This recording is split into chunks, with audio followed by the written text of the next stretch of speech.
ओम नमो भगवते वासुदेवाय नमः। आज शुरू करने जा रही हूँ गरुड़ पुराण का नया अध्याय, नीति सार निरूपण का वर्णन। वास्तव में कौन किसका प्रिय है, आइए इसी का वर्णन करने जा रहे हैं कि कौन किसका प्रिय है।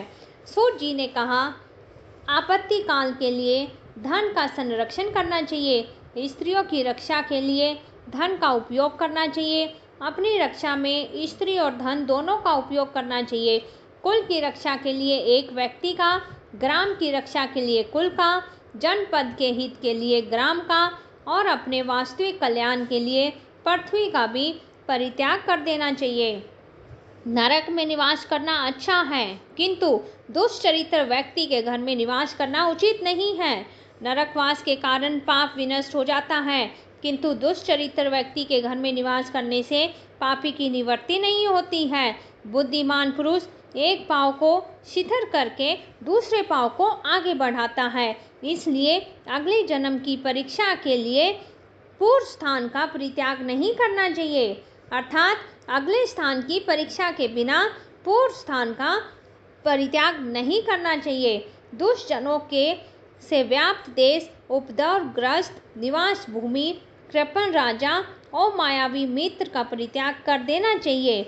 कंजूस के हाथ में पहुँचे हुए धन, अत्यंत दुष्ट और आग्रही व्यक्ति के पास संचित ज्ञान, गुण एवं पराक्रम से रहित तथा आपत्ति काल में परागमुख मित्र से मनुष्य को क्या लाभ हो सकता है।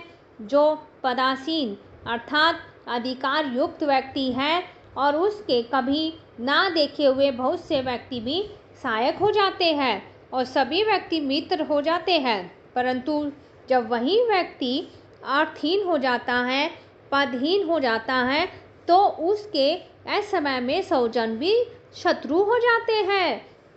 आपातकाल में मित्र, युद्ध में वीर, एकांत स्थान में सुचिता, विभव के क्षीण हो जाने पर पत्नी और दुर्भिक्ष के समय में अतिथि प्रियता की पहचान होती है। पक्षीगण फल रहित वृक्षों का परित्याग कर देते हैं। सारस पक्षी सूखे हुए सरोवर को छोड़कर अन्य स्थान पर चले जाते हैं। वेश्याएं धन से रहित होने पर पुरुष को छोड़ देती है। मंत्री भ्रष्ट राज्य का त्याग कर देते हैं और भौरे बासी पुष्प को त्याग कर नव विकसित कुसुम पर चले जाते हैं और मर्ग जले हुए वन का परित्याग करके अन्य आश्रय ले लेते हैं। और इसी प्रकार से यह स्पष्ट है कि स्वार्थवश ही सभी प्राणी एक दूसरे से प्रेम करते हैं। वास्तव में कौन किसका प्रिय है। अर्थ प्रदान के द्वारा लोभी मनुष्य को, करबद्ध प्रणाम निवेदन से उदार चेता व्यक्ति को तथा प्रशंसा करने से मूर्ख व्यक्ति को और तात्विक चर्चा से विद्वान पुरुष को संतुष्ट किया जा सकता है। सद्भाव रखने से देवगण, सज्जन वृंद एवं द्विजाति संतुष्ट होती है। इसके अतिरिक्त साधारण व्यक्ति खान पान तथा पंडित जन मान सम्मान से संतुष्ट हो जाते हैं और प्रणिपात निवेदन से उत्तम प्रकृति वाले सज्जन पुरुष को भेद नीति से धूर्त तथा अपनी अपेक्षा कम पराक्रम वाले व्यक्ति को थोड़ा बहुत देकर और अपने समान पराक्रम व्यक्ति को अपने अपेक्षा के अनुकूल धन देकर वश में किया जा सकता है। जिसका जैसा स्वभाव है उसके अनुरूप वैसा ही प्रिय वचन बोलते हुए उसके हृदय में प्रवेश करके चतुर व्यक्ति को यथाशीघ्र उसे अपना बना लेना चाहिए। नदी, नख और श्रृंग धारण करने वाले पशु, हाथ में शस्त्र धारण किए हुए पुरुष, स्त्री और राज परिवार में विश्वास करने योग्य नहीं होते हैं। जो मनुष्य बुद्धिमान हैं उनको अपनी धन क्षति, मनस्ताप और घर में हुए दुष्चरित्र और वंचना और अपमान की घटना को दूसरे के समक्ष प्रकाशित नहीं करना चाहिए। नीच और दुर्जन व्यक्ति का सानिध्य, अत्यंत विरह और सम्मान, दूसरों के प्रति स्नेह एवं दूसरों के घर में निवास, ये सभी नारी के उत्तमशील को नष्ट करने वाले हैं। किसी के कुल में दोष नहीं है। रोग से कौन पीड़ित नहीं है, कौन दुखी नहीं है, और किसकी धन संपत्तियां सदा विद्यमान रही है, और इसी पृथ्वी पर धन प्राप्त कर कौन अहंकार से भरा नहीं है, किस पर विपत्तियां आई नहीं है, स्त्रियों के द्वारा किसका मन शुद्ध नहीं किया गया है, और राजाओं को कौन प्रिय रहा है, कौन कालक वलित नहीं हुआ है, और किस याचक का स्वाभिमान नष्ट नहीं हुआ है, कौन दुर्जन जाल के में फंसकर कुशल पूर्वक जीवन यापन कर सकता है, अर्थात कोई नहीं कर सकता है। जिस मनुष्य के मित्र स्वजन बंधु बांधव नहीं है, जिसके पास अपनी बुद्धि नहीं है, वह कैसे अपने जीवन में सफल हो सकता है। जिस कर्म के संपन्न होने पर फल का उदय नहीं दिख रहा है, उस कर्म के अनुष्ठान से क्या लाभ। ऐसे ही जो संपत्ति परिणाम में बहुत बड़ा दुख देने वाली है, उसका संग्रह कौन बुद्धिमान व्यक्ति करेगा। जिस देश में व्यक्ति को सम्मान ना मिले, आदर ना मिले, अपने बंधु बांधव भी सुलभ ना हो, और विद्या लाभ की भी संभावना ना बनती हो, उस देश का परित्याग कर देना चाहिए। जिस धन के लिए राजा और चोर से भय नहीं है, और जो धन बनने पर भी मनुष्य का साथ नहीं छोड़ता है, और उस धन का उपार्जन करना चाहिए।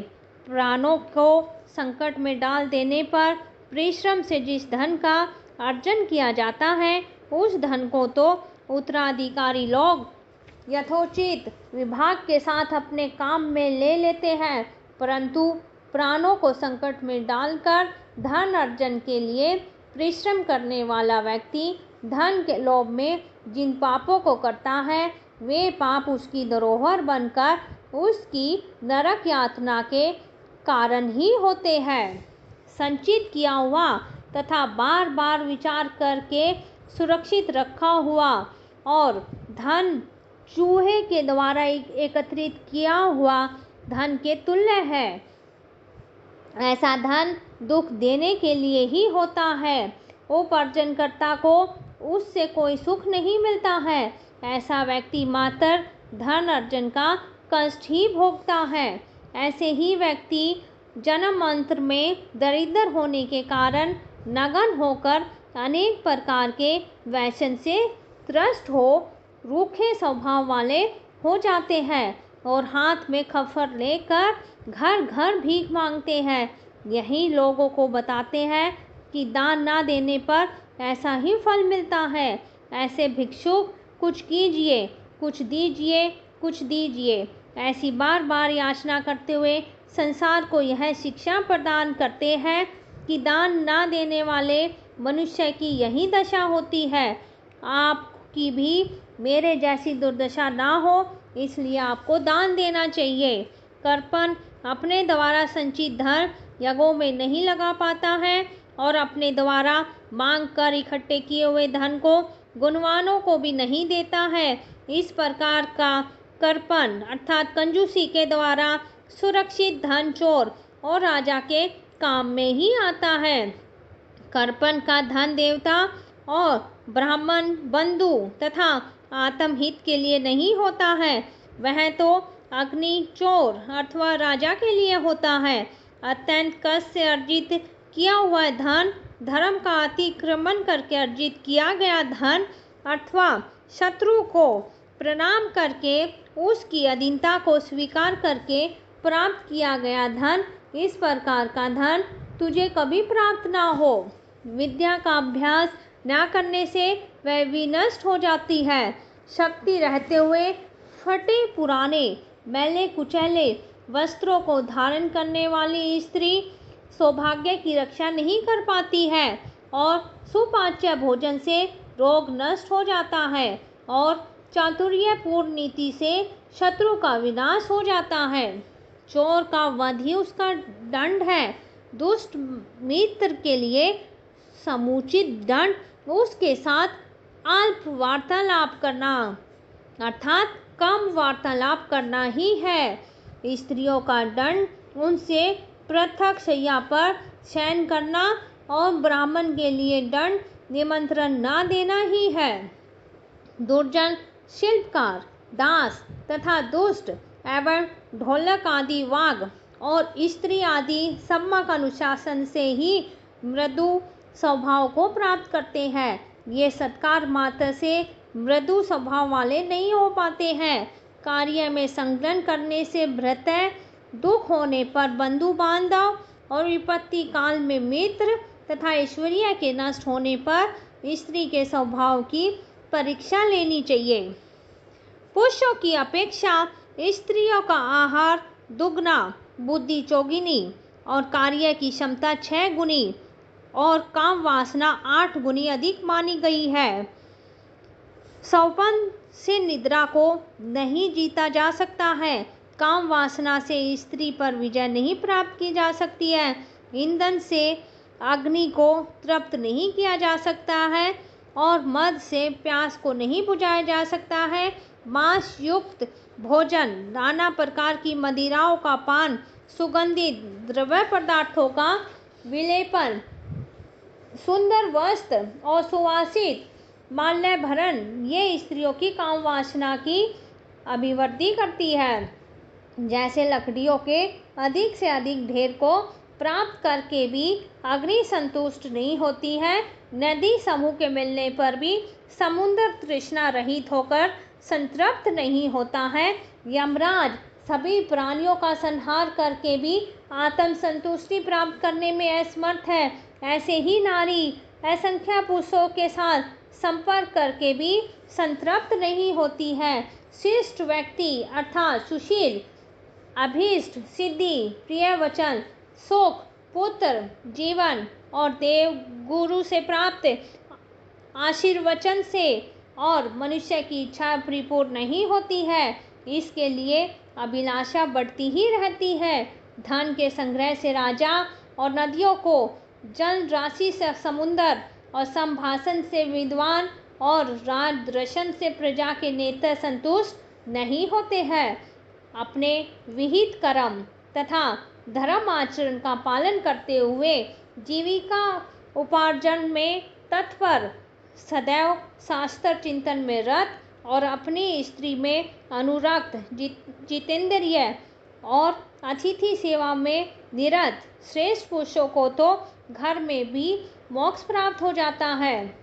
जिस सत्कर्म निरत पुरुष के पास मनो अनुकूल सुंदर वस्त्र आभूषण से अलंकृत स्त्री है, यदि वह व्यक्ति उसके साथ अपने भवन की अटारी पर सुखपूर्वक निवास करता है तो उसके लिए यहीं पर स्वर्ग का सुख है।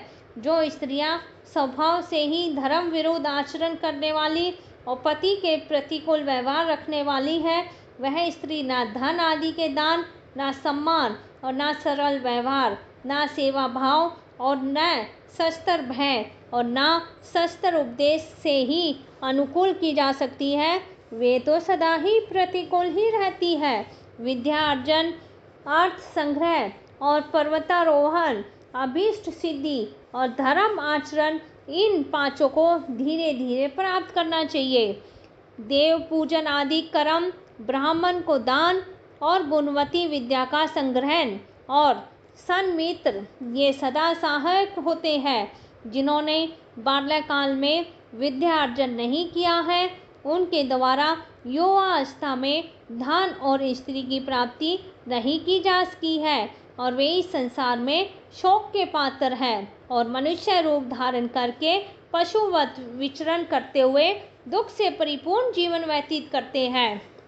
विद्या के उपासक को अध्ययन काल में भोजन की चिंता नहीं करनी चाहिए। विद्यार्थी को विद्या अर्जन के लिए गरुड़ के समान सुदूर देश को यथाशीघ्र पार कर लेना चाहिए। जो बाल्यावस्था में विद्या अध्ययन नहीं करते हैं और फिर युवावस्था में काम आतुर होकर यौवन और धन को नष्ट कर देते हैं, वे वृद्धावस्था में चिंता से जलते हुए शिथिल काल में कुहरे से झुलझने वाले कमल के समान संतप्त जीवन व्यतीत करते हैं और सुस्त तर्क स्वयं में अप्रतिष्ठित है। अतः किसी सिद्धांत की स्थापना केवल तर्क के द्वारा नहीं की जा सकती है। श्रुतियाँ भी अनेक प्रकार की है और ऐसा कोई भी ऋषि नहीं है जो भिन्न भिन्न प्रसंगों में विभिन्न सिद्धांतों का निर्देशन ना करे। इसलिए धर्म का तत्व न तर्कों में निहित है, न श्रुतियों में निहित है, अपितु आपत्तों की प्रज्ञा में निहित है। फलतः शिष्ट लोग जिस मार्ग का अनुसरण करते हैं उसी मार्ग को अपना धर्म समझना चाहिए। आकार, संकेत, गति, चेष्टा, वाणी, नेत्र और मुख की भाव भंगिमा से प्राणी के अंतःकरण में छिपा हुआ भाव प्रकट होता है। विद्वान वह है जो दूसरों के साथ एकत्रित विषय को भी जान लेता है। बुद्धि वह है जो दूसरों के संकेत मात्र से भी वास्तविकता को समझ ले।